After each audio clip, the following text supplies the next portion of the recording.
Can you see my screen?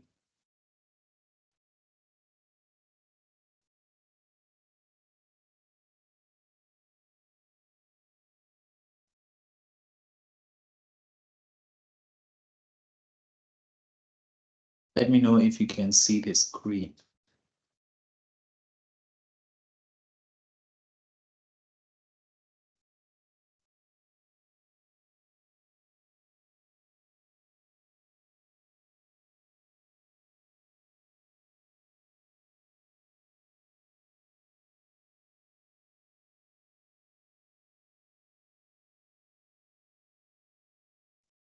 Guys, can you see the screen? I want to start.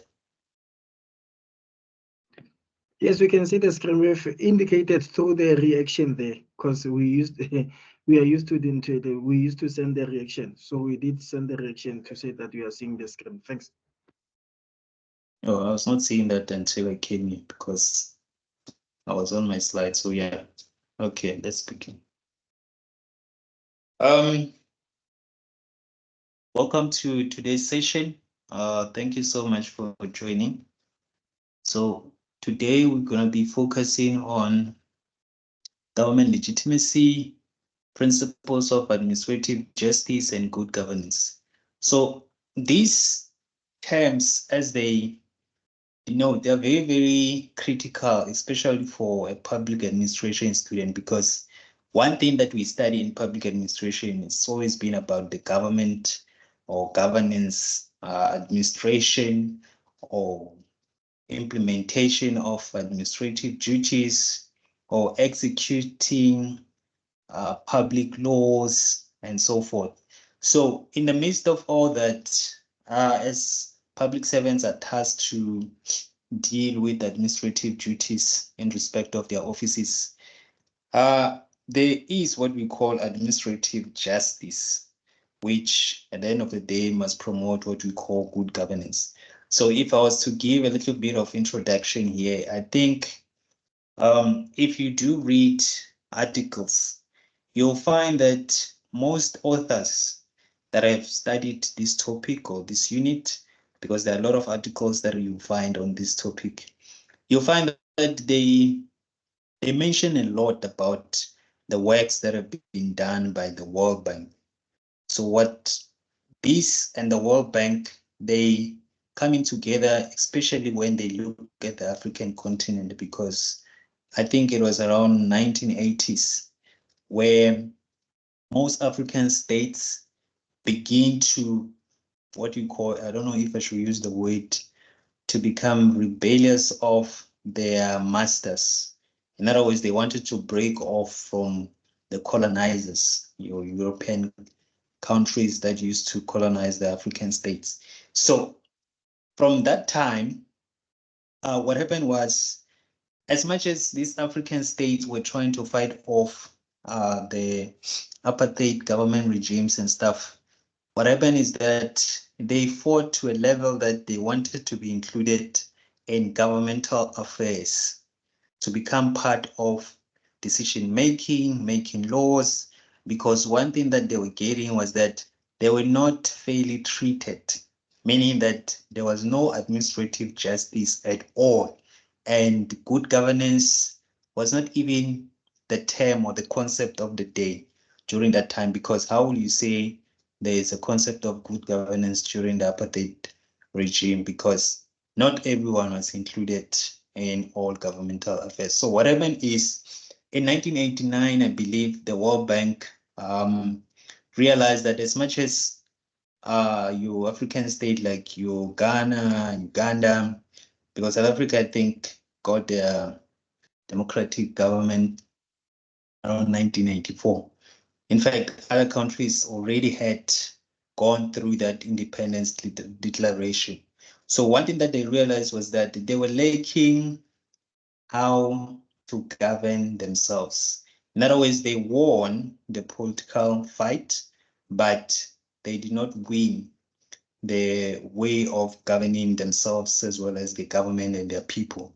So they came up with a document that indicated much or emphasized much on how African state can be helped to actually govern themselves. So other scholars will argue that how can African states allow the so-called World Bank to dictate how they're supposed to be governed, because these are institutions and that come from their colonizers that forms the World Bank. And now the World Bank was the one dictating how African states should be governed. So others started to have questions, and there was a lot of injustice, political fight, or political infighting, and so forth. So this is a very, very serious topic, because in our context, South African context, we see that after 1994, various pieces of legislations were being introduced, and you see what you call normally those that have done law, they will know, or let me just say public law or administration, they will talk about Paja, but we'll talk into that in a few. So I want you to understand that this is coming from the cracks that was created by the apartheid regime, because at the end of the day, once you break away from a government, you are leaving the people to find ways how to survive. And for them to survive, they thought that maybe winning the political battle was enough, only to find out that people that are in those political positions, they were not yet trained how to govern, because you think you know how to do something until you are in a position where you're required to do it. And this is one of the issues that even today you see happening in government. And one another thing is that as a political figure, before you can talk about good governance and governing people and leading people, one thing that comes to mind right now is what we call self-governance, meaning that you must be a person who hold yourself accountable before you can require or demand accountability from others, and also demand good governance. Because if you have leaders that cannot self-govern, it's going to cause a problem. That is why you see that in most cases, corruption cannot be ended, because there are some people that cannot help themselves in terms of remaining self-disciplined and self-controlled within their offices. Because if it's starting somewhere, it's going to influence those that work within the very same system. So everyone's going to copy what's happening. So one thing that I've always argued about with my colleagues, some of them are working in various institutions, we will always argue that once you get employed, either you as a student, let's just say you get employed in no time after you have obtained your qualification, or for those that are already working, you realize that when you begin to work in a particular institution, you go there with high expectations. You go there with someone that you want to respect your job, you want to do good, and you really want to perform well. But once you get there, you realize that these people do not care about governance. They don't care about quality performance. And you realize this maybe after 6 months or 3 months being in the job, you realize that people don't respect other offices. They don't manage resources well, the way it's supposed to be managed. You see that there's a lot of favors, nepotism, corruption going on. I'm telling you, if you yourself do not remain as strong as possible, you end up adapting to that culture and you become one of them. That's why most people start well, but because of the system, they end up doing what everybody else is doing. And this is the problem that we have. That is why there's lack of administrative justice within the public service. And one thing that I've always taught my students over the years was that if you become one of the public servants or you become employed, either you work within a municipality, any kind of public institution, when you are employed there in your office, make sure that what you do to serve the people, you do not become like, let me just use the word, you don't feel like you're doing the public a favor by saving them. It is what you are employed there to do. In other words, there is this tendency in the public service or the public sector whereby you feel like when you go to ask for information or we want to be serviced or we want services to be rendered to you, there's this tendency from public officials, of course, not all of them, whereby when they do something, they feel like they're doing you a favor. And it is not like, it's not supposed to be like that. Because once you say you're a public servant, your job is to serve public. So that's the issue that we're dealing with today. So, but I can go on and talk about, you see, the way I'm explaining is the kind of introduction that you can give. But obviously, I'm not saying go copy my words and do, because I will know that this is what I said in class. But I'm just giving you a heads up of how you have something before you just rush into it, so that you can prepare the reader and the one that is going to mark to say that, okay, you have actually researched on your work, you know what you're talking about. But let's see let's look at the learning outcomes that you must have covered after this unit. I'll just mention a few. So by the end of this unit, the goal is for you to be able to know the principles of administrative justice, good governance with specific reference to practices for enhancing government legitimacy and transparency within the framework of the rule of law. In other words, that first learning outcome summarizes what this unit is all about.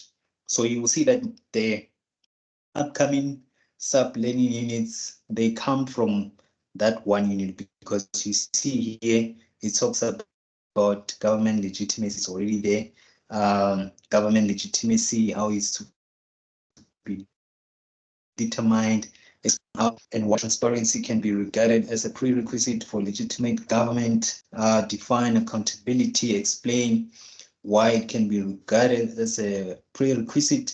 In fact, I think the word prerequisite there is an important word that you do not want to avoid. So normally when we say something, every time you see the word pre in an English term, that word means before something. In other words, it's a precept where it says it's the most fundamental thing that is super important. How important accountability or transparency can be to ensure that at the end of the day, it boosts or it turns government to become a legitimate government. A legitimate government, what we're normally saying there is that you want the government to function within the parameters of an actual government that it promises within the Constitution of the Republic of South Africa. So these are some of the things that you need to understand. So here it says confirm the principle of administrative justice. So the reason, I remember in one of the classes that I had, but not this one, I was teaching them about what principles mean. So I think I can also mention that here to say that principles are primary and foundational rules or laws that they cannot be broken. The reason why I say they cannot be broken is that if you avoid following principles, what happens is you in your mind, you will think that you're breaking principles. But one thing you don't realize is that principles break you. In other words, if you go into a government department that does not follow principles of administrative justice, you will see that most people are always caught in the middle because they don't know what they're doing or how they were supposed to do things. And this happens even in the court of law, where you find that someone would have judged a matter based on what they know, and someone will come and judge that the very same matter based on what the principles of law requires or what the law requires. So that's is that they did the same job, but the other one did it based on experience. The other one did it based on what is established as principles. Very, very important. So these are some of the things that you will be looking at. So one of the most important act that we'll be looking at is, we'll talk about that as well. And then you should be able to conceptualize. Just one example that I was mentioning during the explanation of how can you tackle one of the essay quizzes. So I think the first key thing there is to conceptualize. Conceptualize is you have to give the thought that is behind the concept of good governance. So when you talk about concept or conceptualize, is that you begin by giving us what is the idea of good governance, what it is, what is it that it aims to do, why is it so important, and reveal some of the most significant principles and dimensions thereof. This is only talking about good governance because at the end of the day, you want to make sure that what you discuss concerning good governance is in line with this unit, but you can also add serious cases or case studies that you see that here, man, there is something that does not align with what I know about good governance. Because trust me, there are various pieces of legislative frameworks that talks about how to promote good governance, and there is still no good governance in most government departments. So there are a lot of definitions that we talk about in this unit.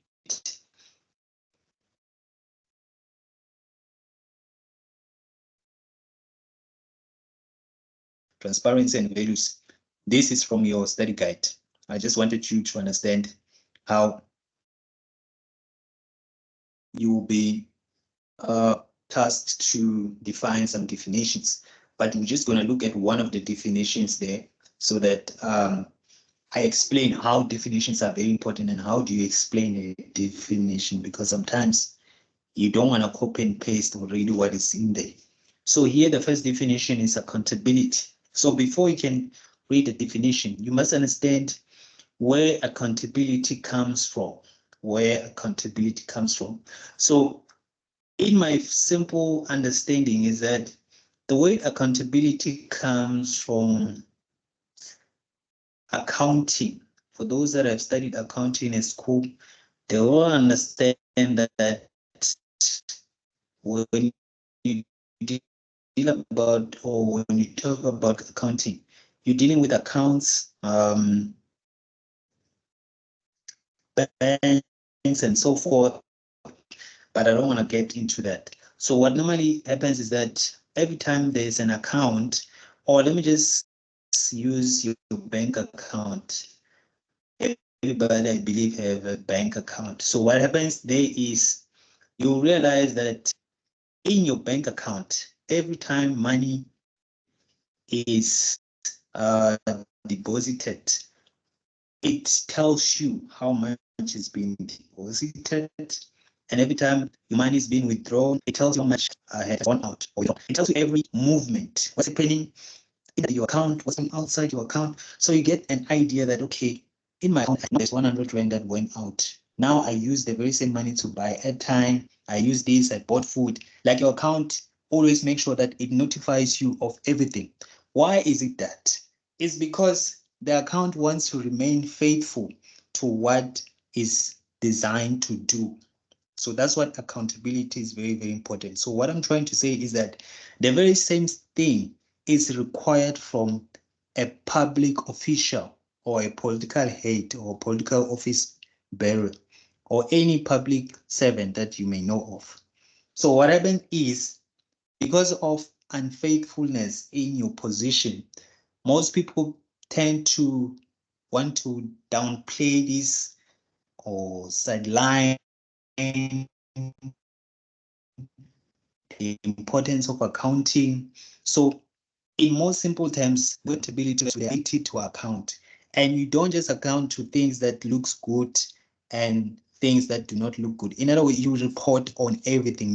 You make sure that you notify everyone about what is happening right there in your office, wherever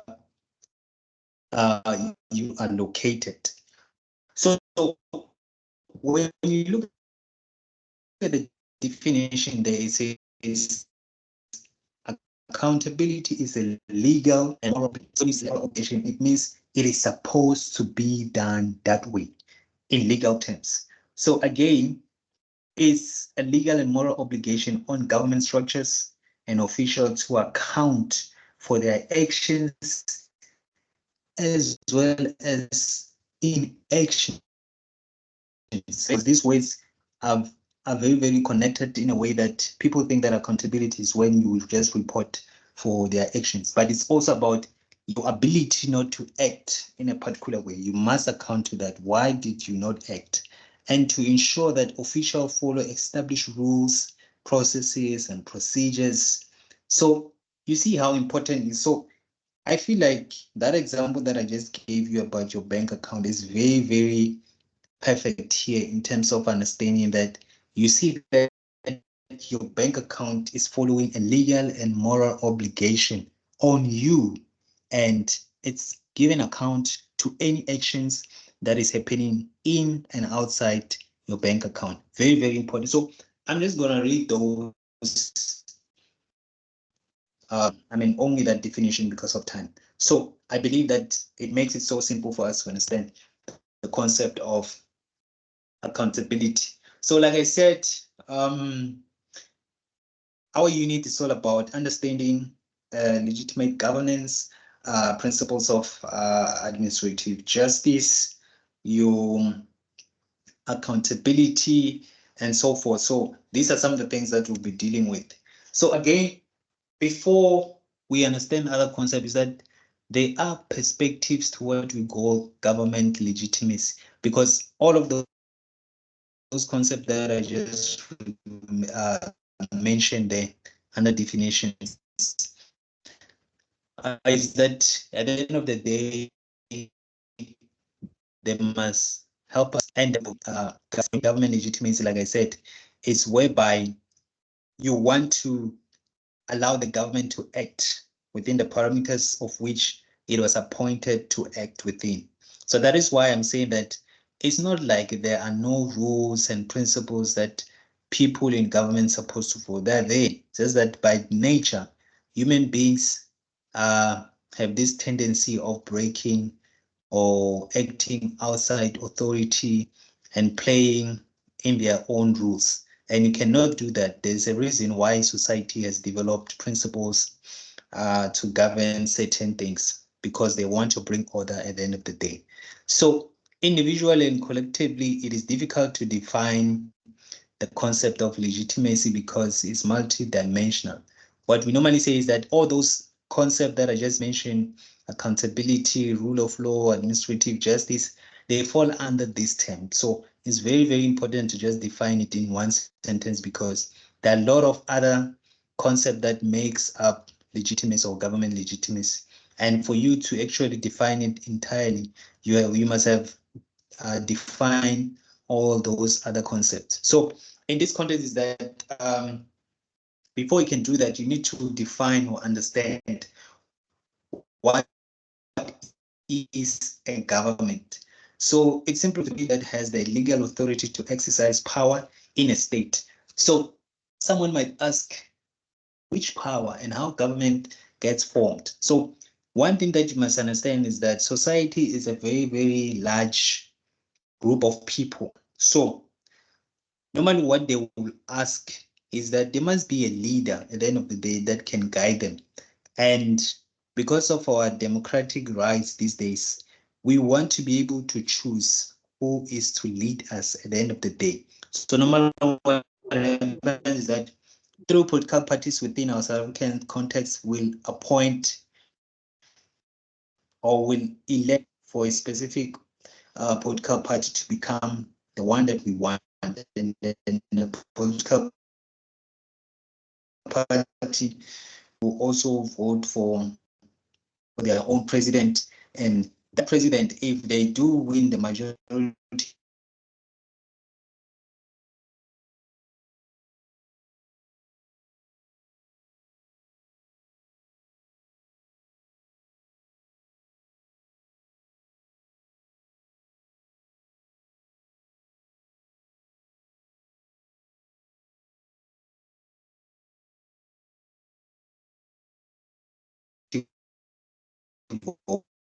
votes, they are the ones that become the government of the day.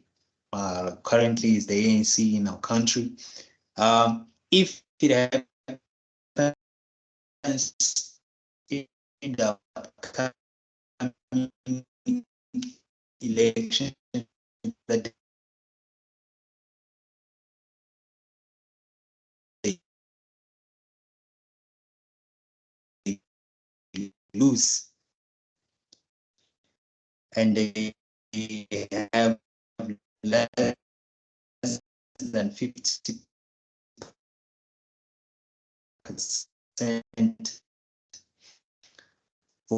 votes,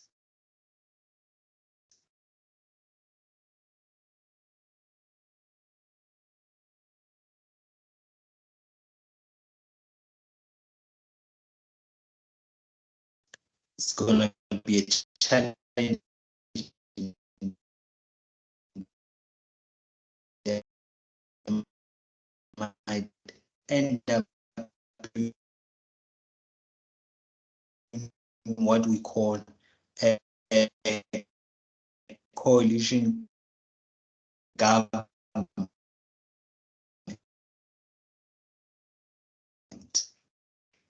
whereby when you talk about legislature, you're talking about your parliament there. So parliament is made of two houses, the National Assembly and the National Council of Provinces. So the National Assembly normally is the one that appoints the president of the nation. So every time you see a president being appointed or elected, is because of the National Assembly. So if in the National Assembly you have majority MPs that are from the ANC, obviously they will elect their president as they want. So the executive is made of the political head of the country, which is the president and his cabinet ministers. So right now is President Cyril Ramaphosa and all the ministers, deputy ministers, and so forth. So they form what you call the executive branch. Sometimes they refer to it as the cabinet. So the judiciary, like those that know, this one will refer to your constitutional courts, Supreme Courts, and so forth. All courts fall under there. So what happens there with these three arms of government is that you have your parliament here making all the, in other words, let me just say, here,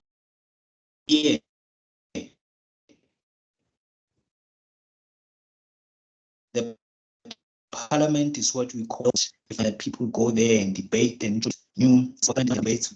And one another thing that you must also remember is that parliament is the one that requires that all political offices or public offices account to. And then in return, the parliament is the one that accounts to the public. In other words, the parliament is our house. If you did not know, it's our house. It doesn't belong to political office bearer, but I've seen that in South Africa, people think that because they are MPs, the parliament is their house. No, the parliament belongs to the people. And once the parliament moves away from being accountable to the people, that is when you are failing to achieve what you call government legitimacy, because what the parliament was appointed or designed to do is no longer functioning in that manner. Now is functioning in a sense of fulfilling the desires of those that are in office. So it's a very, very tricky thing to actually declare that, yes, I can confirm that the South African Parliament is really, really accountable to the public. So I can go on and talk about this. So if you understand what I'm talking about, the three arms of government and the three spheres of government, you'll be okay. So in most cases, your executive here, led by the president of the country, when laws are being made and introduced in parliament, here what you see is you see the head of the country being the president. Every time a bill is being introduced here and approved, before it can be given an act number and a year, it needs to be signed by the president of the nation. That is why you'll see the media circling the president's table when he's busy signing something new to become a law. That is why they'll say that the president was ascending or he was signing a particular legislative framework that is new or is amending it. He has to sign it and give it an act number and a year. Then, but before all of that can come to play, these ones, the judiciary or judicial branches, your constitutional court in most cases, they need to make sure that they play their own legal role, whereby they check that whatever it is that the parliament is doing, the executive is doing, is not in contravention with the constitution of the South African nation, as well as other pieces of legislative framework, because they become as referee. In other words, legislature is more like it's off. Let me just say it's more like two teams playing to get something done. At the end of the day, the branches, which is the judicial branches, need to play as a referee, legal referee, to make sure that everything that these two are doing is still in line with legislative frameworks. So there's a lot to talk about here. So because of time, I won't be able to finish this. But yeah, you can, if you want more information, you can talk about that in emails and stuff. But I've seen that students don't communicate just to ask questions, because I'm supposed to be motivated by questions to explain more. That is why sometimes you feel like maybe you know something until you have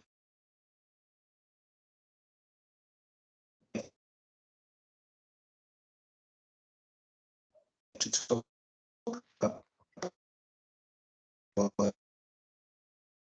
transparency. According to the Constitution, Section 195, it talks about transparency and openness in all government affairs must be fostered. In other words, public administration must ensure transparency in all government affairs. Why? Because at the end of the day, people need to know what's happening in government. For example, transparency does not mean making information available online or just printing pamphlets and telling people what you've been doing. No, it means before you do something, you involved people. That is why you find transparency and openness being one of the principles of Batubilo as well. Because the goal there is to understand why certain decisions are being taken.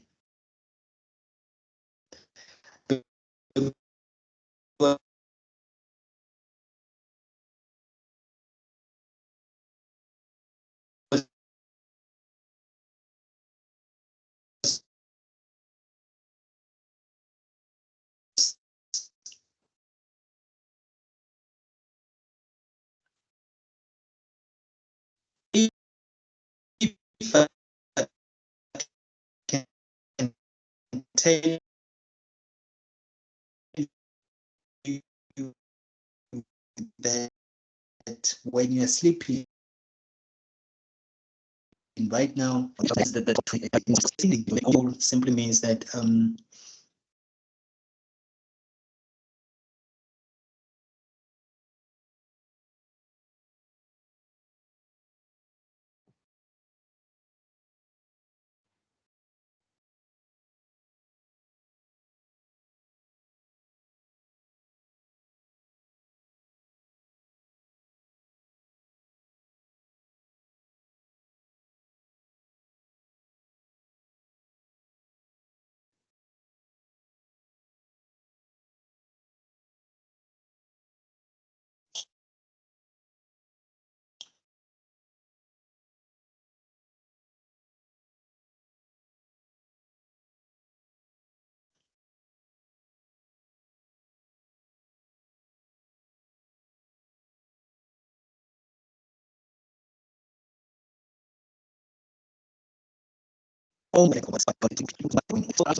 have your complaint heard, and if it's convincing enough, the public protector can go into any organization that you are concerned about to go and investigate it and find out what is going on in there. So it's a very serious office or institution that you find there, just like the one of the Auditor General, where they audit all government institutions. As long as they receive funds from the government, they need to be audited. That's what the Auditor General does. That's why we talk about qualified audit report, unqualified audit report, a disclaimer, clean audit and so forth. So those are some of the things that you find these institutions doing. So just in simple terms, a transparent government will make it clear as what is it that is being done, how and why actions take place, and who is involved, and by what standard decisions are made. This is what transparency is all about. If this cannot be answered or be told, then there's no transparency in your government. One of those things that we deal with today. So accountability, I think I've already touched on what accountability is all about. So accountability is one of those vehicles that drives the possibility of achieving what we call a legitimate government. So just like transparency, legitimate government is not possible without accountability. Remember here, I was talking about your bank account, that your bank account notifies you of everything that is happening inside or outside the bank. That is concerning you. So mind you, this is what we need to know as the public. What is it that our government is doing? Because at the end of the day, you are the one that is paying taxes and so forth. So you need to be given all the information that you require of your government. So, but you don't just get such information because you're a citizen. There are procedures that needs to be followed. That is why sometimes you ask yourself that the Constitution claims that everybody else or everyone is equal before the law. But when you look at reality, that part of the Constitution is being tampered with in most cases, particularly if certain citizens have financial freedom to do as they please. But if legal processes have been taken, most people can be found guilty of administration misconduct. So here are the principles of administrative justice. Just like I said, your Constitution in section 33, here it talks about everyone has the right to administrative action that is lawful, reasonable, and procedurally fair. This is what the section says. But the question will be, is this section reality if you look at certain cases that are being presented right now? I remember I was watching a case on TV, and there's a lady that has been judged on a specific case, and every time she tried to give her reasons, the lawyer would, or the attorney would bring forth something that was hindering her to actually give evidence or to give her statement the way she believes supposed to be constructed or presented. So you see that it's all about trying to prove who can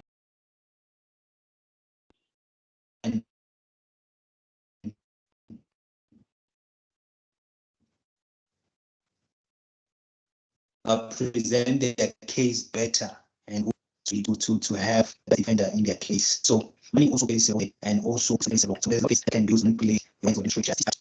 You just need to. So here we have what we call PAJA. PAJA is what we call the promotion of administrative justice. It's Act of 2000. So this came as a result where people were being violated, neglected, and unlawfully treated in terms of their administrative actions. So this is what the Act came to do. It comes to stipulate how public servants must give reason for being taken. For example, There was a case that I was dealing with one of the former colleagues. What happened was there was a man who was who believes, let me just say, who believes that one of the government department that he was working at violated him or unlawfully treated him in terms of giving him all the money that they owed him when he resigned. And then the colleague explained to him to say that no, when you resign without reaching a specific age that you're supposed to retire, and you didn't even take an early retirement and so forth, you cannot get all the benefits that are promised to someone that takes an early retirement or retires as at a specific age. So the old man was not understanding what my colleague was saying. He was so angry to a point that he did not understand how is it that now he cannot get all the benefits. So they give him all the reason. So that is administrative decisions that were made and giving him the reasons why he could not get what he thought he was supposed to get. So those are some of the things. So the reason why I'm saying this is that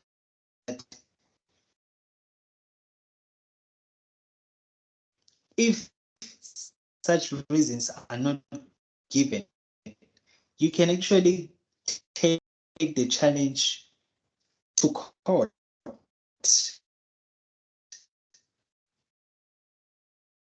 You can challenge a government department, can go to court. That is why there it says the public officials. If you did not know, you can actually be the problem with this one. You will be on the if it has to go through that processes, unless if you know the procedures how to deal with this.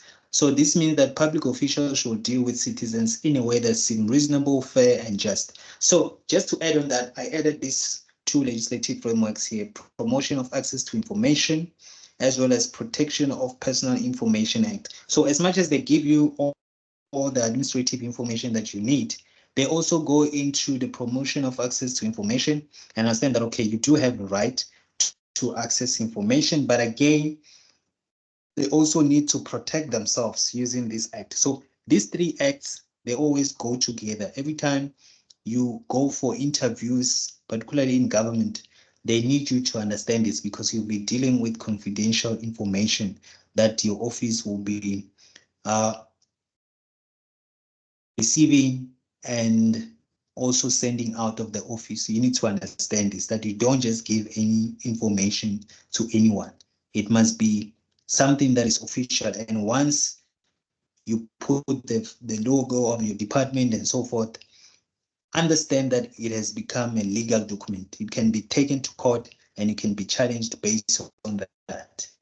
So very, very important to understand. So these are some of the things that you need to understand. Look at focus, what simply means that there must be effective, legitimate, responsive public. It seems easy and simple when you read and understand it, but in reality, it's not happening. Most people will tell you that most government departments are not effective and they're not responsive to their citizens. For example, you can call certain government departments and you find that they hardly pick up their calls. Why? Because they know that you don't just call to say, hi, I'm so. I just want to say you're doing a great job. It's it's rare. In most cases, you want to say something and it's more like a complaint. So they know that you're not going to tell them good news. So maybe we as well, citizens, can just call to say that no, they're doing a really great job, just to motivate them if possible. Not all the time that we know what your government department does. So Clearly.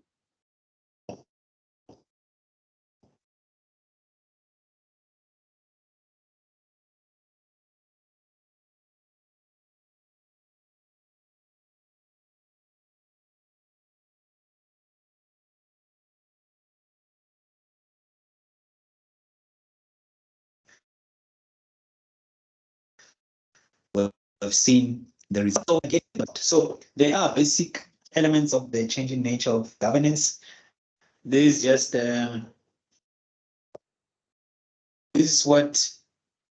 is what the basic element of the changing nature of governance is all about. It's found in your study guide. What the figure or what the diagram is all about there is that it begins with stewardship. Stewardship simply means it's referring to your managers, your supervisors, all these people that are supposed to be doing all the job to manage resources, allocate resources. I remember in one of the modules we're dealing with the section that talks about resource allocation. Very, very important part that I like there. For those that are doing the module will understand that that's a very, very powerful unit that you can read and understand so that it can help you understand the nature of governance. So here it says governance, but it gives you a clear picture of what this is all about. Societal decision making, private and public agencies. What that means is that for you to have what we call good governance, citizens must be, in other words, let me just say, there must be public participation being encouraged, and you must approach people concerning specific legislative. For example, I think in early 2015, 2016, if I'm not mistaken, there was a law that was to be promulgated by the government. And what was about the law was that pensioners, those that retire from government and so forth, their money is supposed to be taxed. That was the most famous legislative framework that the government came up with. And then they approached people. I think that was the first legislative framework that I ever heard of actually people debating on and actually refusing for the first time to say, you cannot tax our pension money.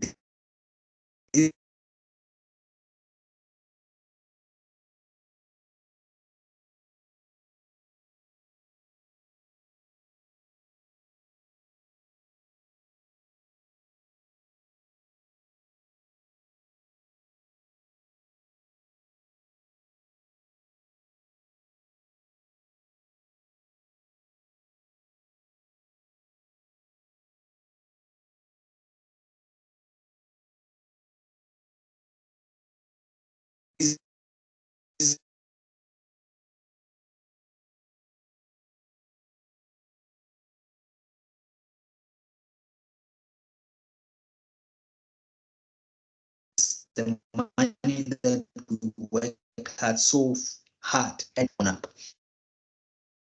You see here, we're talking about the new public management, private companies' logics are the ones that are used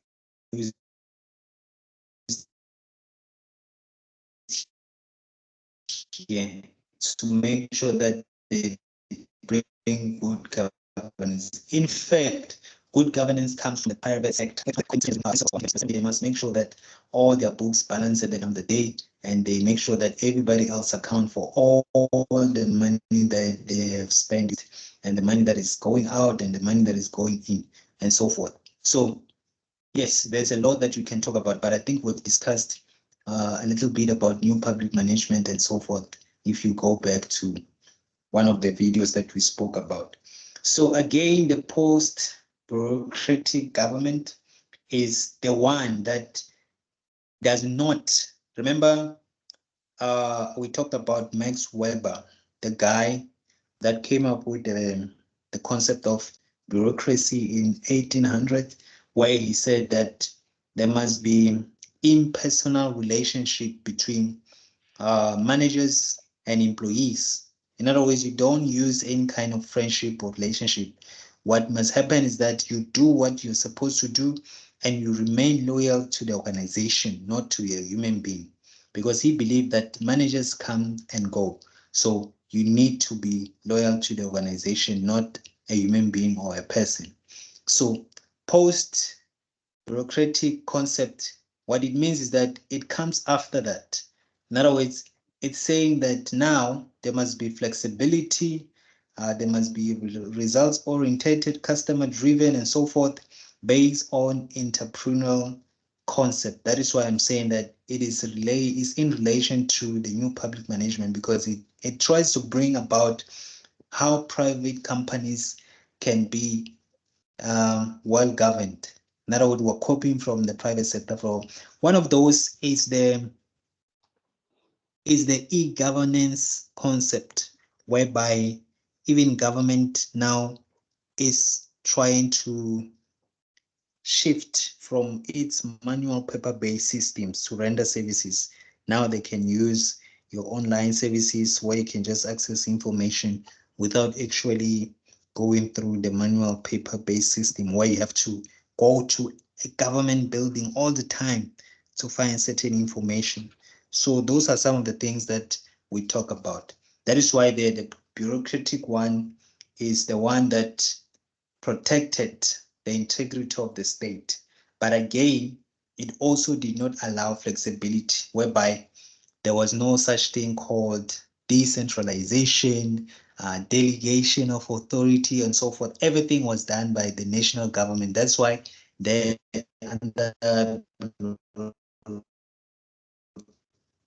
bureaucratic government, it only talks about national state here. It's referring to the national state. So in other words, the national state was the one doing all the decision making, making all the decisions without even consulting any other form of government. So they were the boss. They made all the decisions. It's more like the up to bottom approach. So everything comes from the top. The bottom have to obey what the leaders of the company want. So this is still there in most companies where employees do not get the opportunity to participate. So that's it for now. Thank you so much. What I can say is that if there's any question, we can just have them and then we close the session.